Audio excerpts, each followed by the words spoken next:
South Vietnam, the Australian soldier's task of patrolling the jungles, roads and fields becomes a little easier when he remembers the strong backup force which supports him. The frontline man in Vietnam is still the infantry digger, but never far away are the supporting guns, tanks, engineer equipment, communications and supply elements.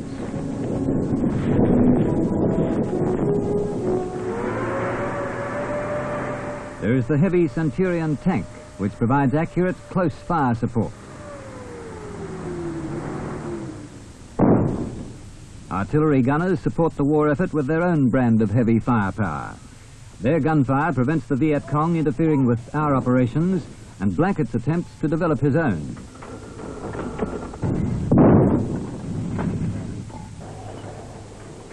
Skilled engineers share the intimate dangers of war while undertaking a variety of tasks, including bridge building and road making.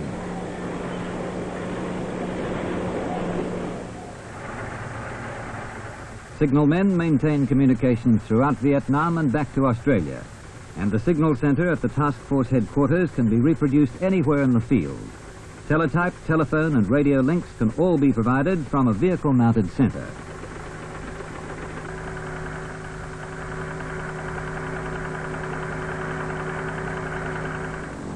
The Army's eyes are provided by the reconnaissance squadron. Sioux helicopters are used in target spotting and general reconnaissance, working closely with the infantry.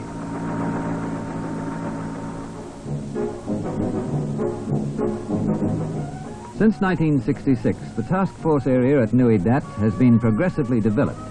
3 battalions with their supporting arms and services can now be accommodated, and buildings steadily replace tents. The Vietnam War gave the Armored Corps the chance to further test the armored personnel carrier.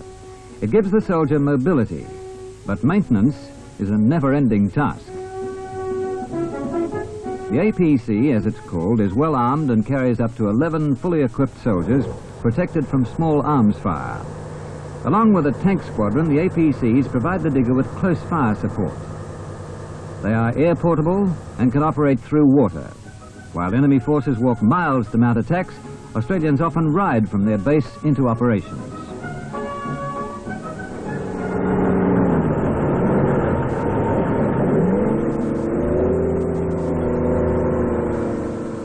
The haven of barbed wire and overhead protection in the support base is hard to duplicate on mobile operations, and the infantryman relies heavily on the APC.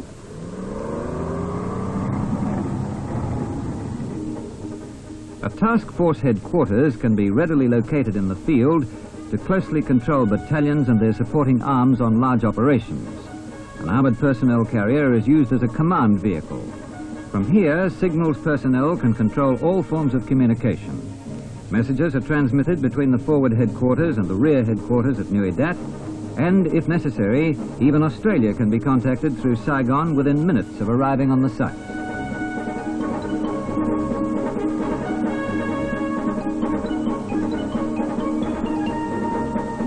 A signals center provides a hub of all communications passing into, out, and around the battle zone.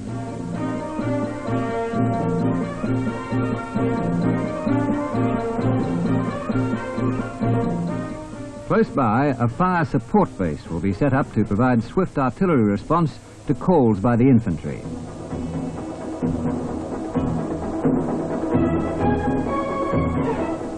Australian artillerymen and the New Zealand gunners working with them fire as many as 150,000 rounds during a 12-month tour of Vietnam. Accurate fire on call is uppermost in the minds of the gun crews. But there is also the necessity to establish a fire support base which may have to be defended from ground attack, digging trenches, filling sandbags, or rechecking the guns. All are vital. Fire control emanates from the command post, where the target plotting mechanism is the focal point.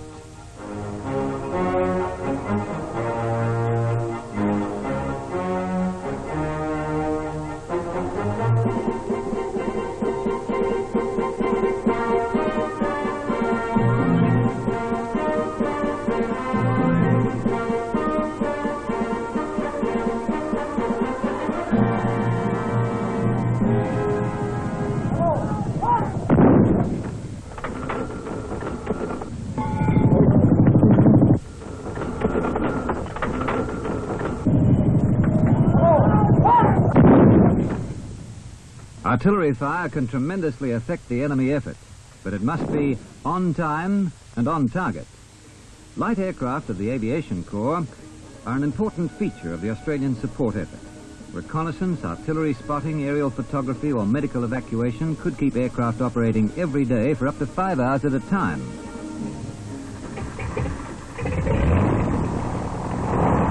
The light aircraft are hard work, and maintenance carried out at the Luscombe airstrip at Nui Dat has a high priority.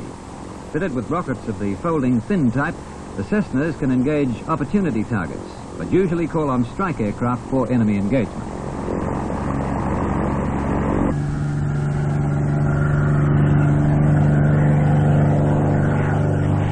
Special instrumentation allows flying at night and in bad weather. The style of the Australian crop dusting pilot is apparent when Cessnas swoop in low, searching for possible artillery targets.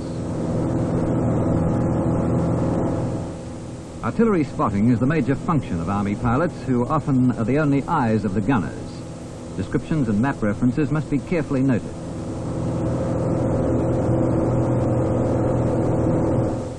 The Sioux helicopter carries a pilot and up to 2 passengers and can work from sea level to 14,000 feet.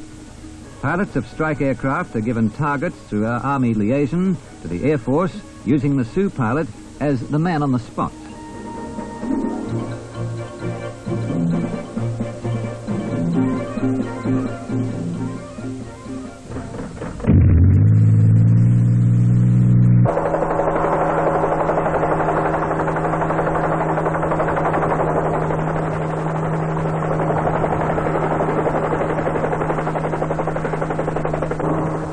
A drop to treetop level may be required for accurate target indication. Canisters containing white smoke are dropped and explode on impact with the target area.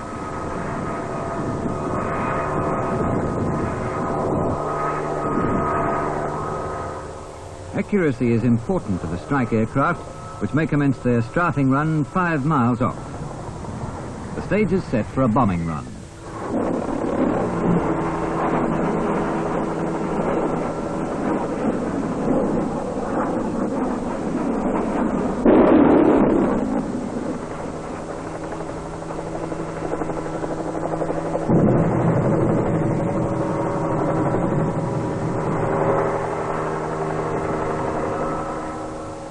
The chopper pilot can now assess the extent of the damage caused and, if necessary, adjust the aim of the bombers for their next run. Aerial assault on the enemy is also shared by helicopter gunships of the Royal Australian Air Force.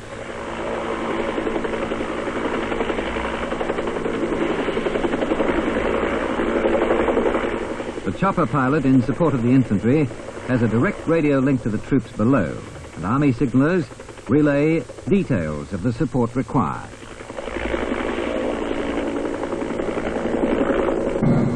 Twin-mounted miniguns can fire almost 5,000 rounds a minute.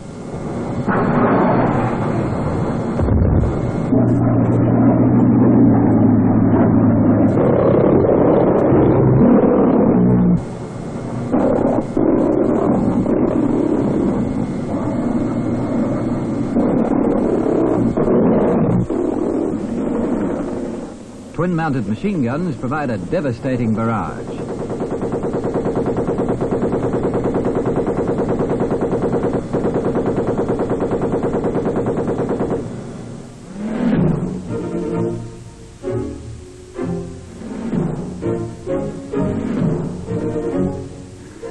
It's a consoling thought for the infantryman to have tanks along on an operation.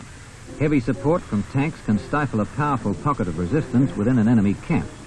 But the follow-up search of the ground previously held by the enemy has to be thorough. The possibility of mines and booby traps is a constant psychological hazard.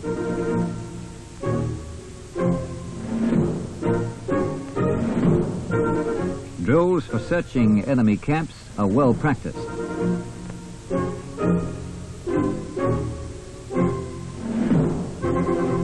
When the opening to a tunnel complex is uncovered, the soldiers move with care.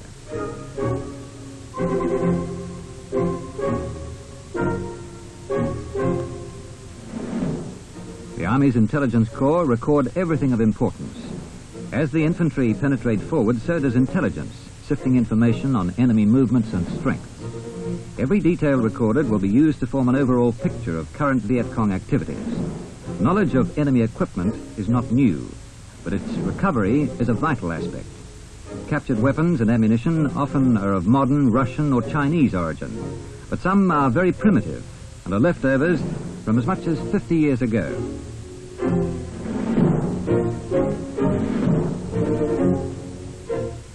Everything from bulldozing the tunnels to filling them with latex foam has been used in depriving the VC of his underground hideouts. Explosives are generally used by engineers specially trained for this task.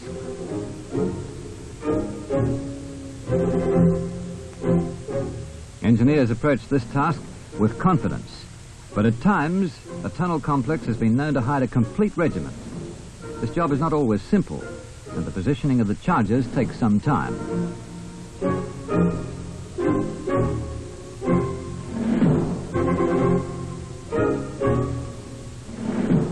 Mobility on operations requires an efficient supply system.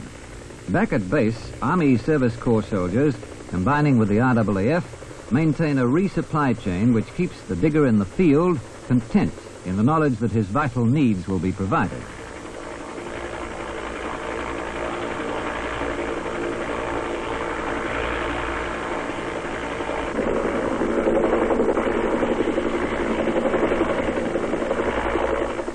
Rations are parceled in 24-hour one-man packs. They may carry anything up to 8 days' supply at a time. Arrival of a resupply mission does give the digger a letter. He forgets about the war momentarily as tensions subside during this period. Water resupply is vital to the soldier in the field. Some, though, get more of a lift with the mail from home. The war goes on, preceded by an orders group with Vietnamese, Australian and American officers. Each must know the exact objective of the other. Australian troops in South Vietnam have mounted many operations alongside local regular and regional force units. Often, transport is supplied by American units, while at times American ground forces may also operate within the Australian area of responsibility. Australian APCs carry both Australian and Vietnamese infantry into the area of a fortified Viet Cong village. A village may have been occupied by the enemy for some time, but following an initial assault, civilians are evacuated before finally clearing the enemy from the area.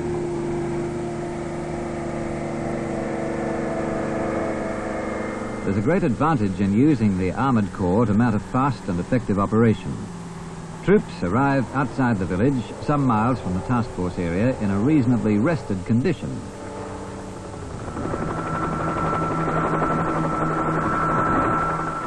Regional forces are commanded by a local Vietnamese officer who joins the Australians in the forming up area. His information is vital to the American advisors and the Australians. He knows the immediate area intimately, and details from his helicopter reconnaissance complete the picture. Now the soldiers can be fully briefed on the operation which is about to commence.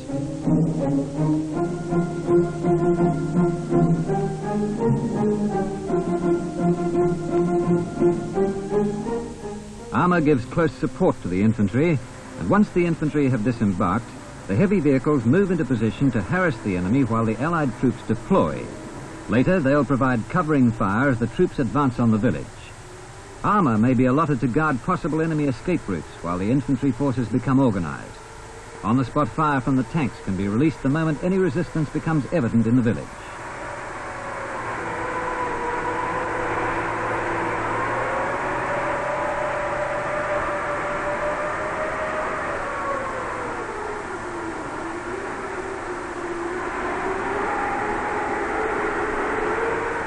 A tank commander has a good view of the country ahead. He'll maintain radio communications with the infantry commander as well as the other armoured vehicles. When the assault commences, accurate supporting fire can be brought down.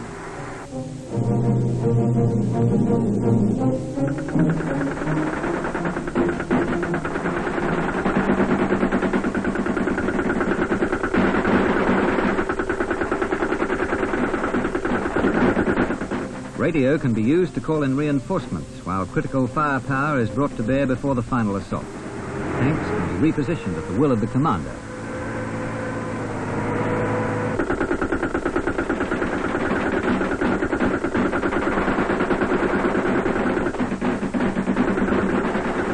Tank support allows the diggers to advance under close covering fire with a minimum chance of suffering casualties.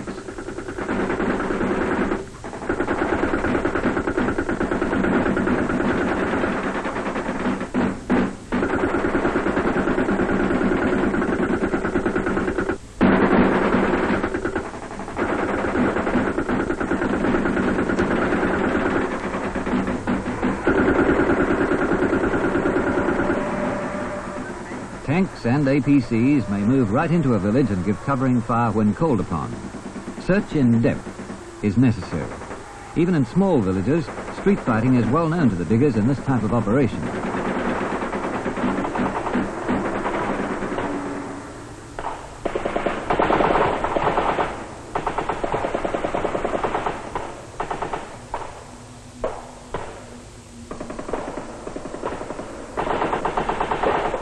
All evidence of the enemy in the area will be brought into the open for searching.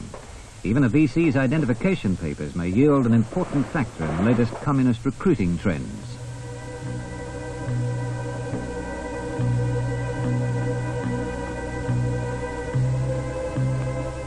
Prisoners will be treated with respect, while VC injured receive the same treatment as an injured Allied soldier.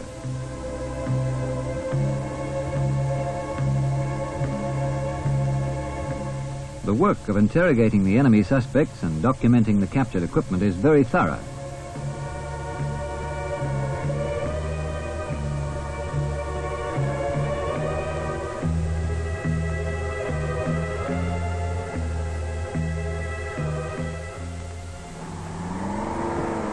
Electrical and mechanical engineers have the task of recovering vehicle casualties and other damaged equipment from the field for repair in base workshops.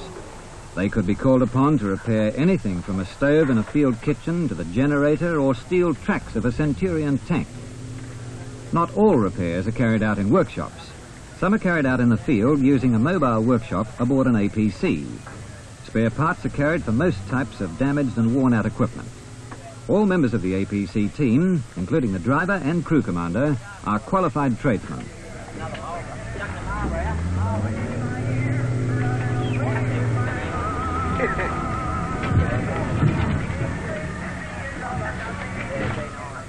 Clearance of the enemy from a village calls for the segregation of friendly civilians.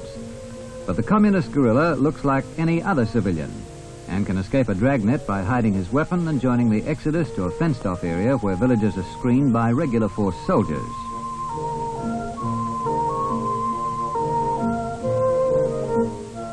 Civilians will be asked about their families and their knowledge of enemy activity in the district. Young men of the right age to be recruited by the VC are always closely questioned, but troops are careful to give civilians due consideration.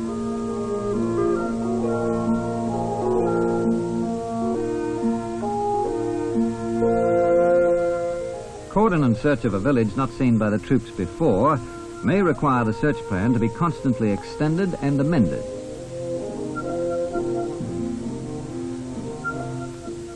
Searching diggers are always covered from danger by their mates positioned nearby with weapons at the ready.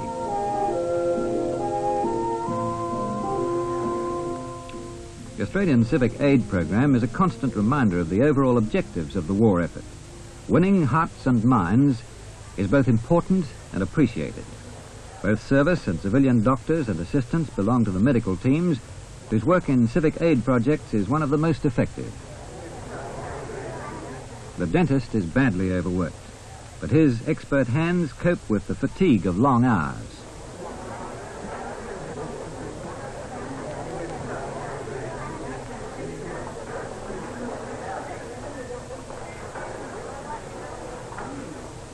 Vietnamese medical assistants and health technicians assist the Australians.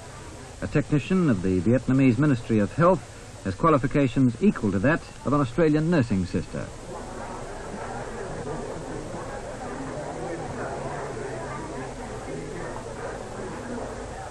Many forms of medication can be supplied by the Australian teams, and mobile dispensaries are often set up in a village courtyard while the medics are at work.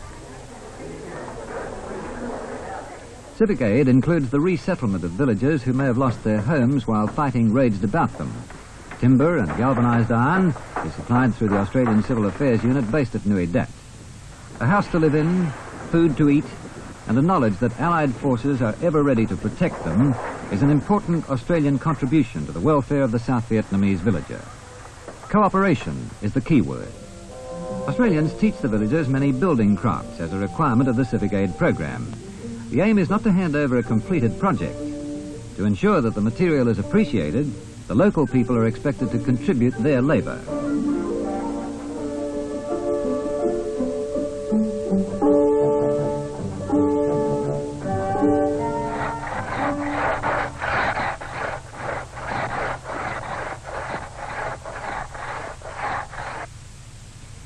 In South Vietnam, good roads are not only a strategic requirement.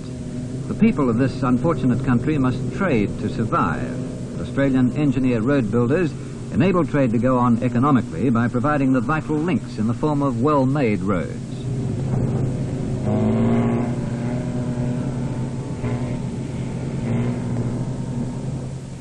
More than 100 pounds of explosive placed on the two central piers of a bridge by the VC, and the result?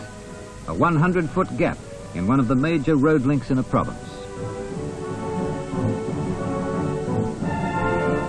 While Vietnamese overcome the problem by using boats, Australian engineers are faced with the task of assessing damage and replacing the structure.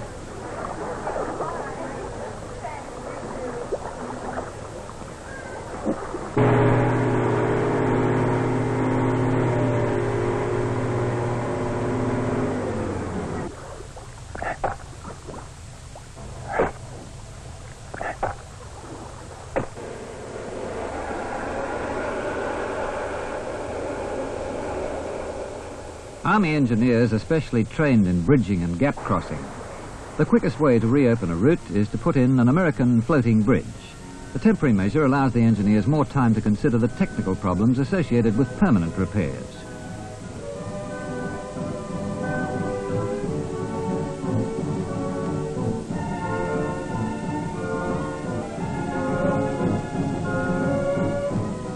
The American inflating pontoon forms the foundation support for the new bridge. Australians and Americans working side by side can erect a bridge and reopen a route within 24 hours of the disruption. Humps are built on either bank, allowing for the rise and fall of the tide. The whole structure, costing $200,000, can be loaded aboard a convoy of 20 trucks.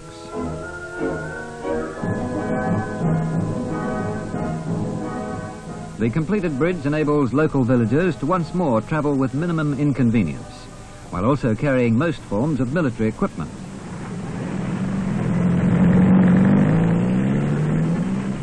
The well-tried Bailey Bridge is used to reopen another vital route.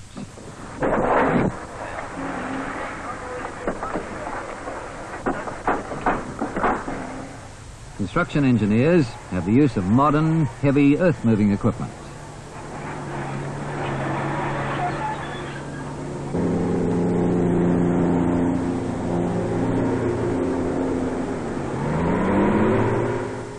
Water supply in a village is a big boost to morale and an effective hygiene measure. It's a big day for the people of local villages when an Australian windmill and reticulation system is put into operation.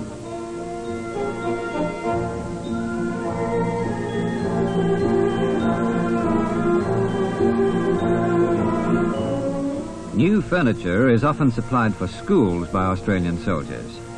These children were born into the war, and most of their parents know little of any other type of life.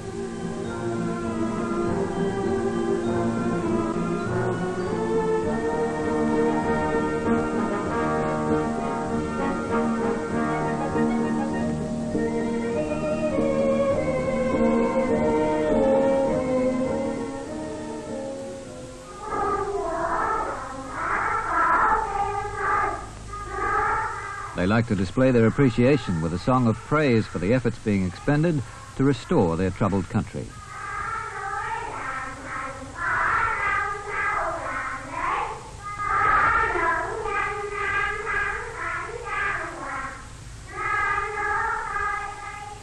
The war in Vietnam has many facets, each of its own importance. Inasmuch as the frontline soldier, the infantryman, must be supported by armor, artillery, engineers, signals, aviation and supply elements, so must the fighting be complemented by compassion.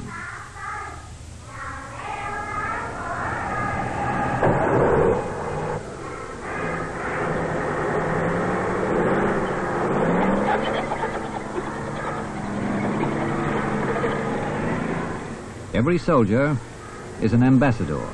Every gesture of goodwill is a sound foundation for the future.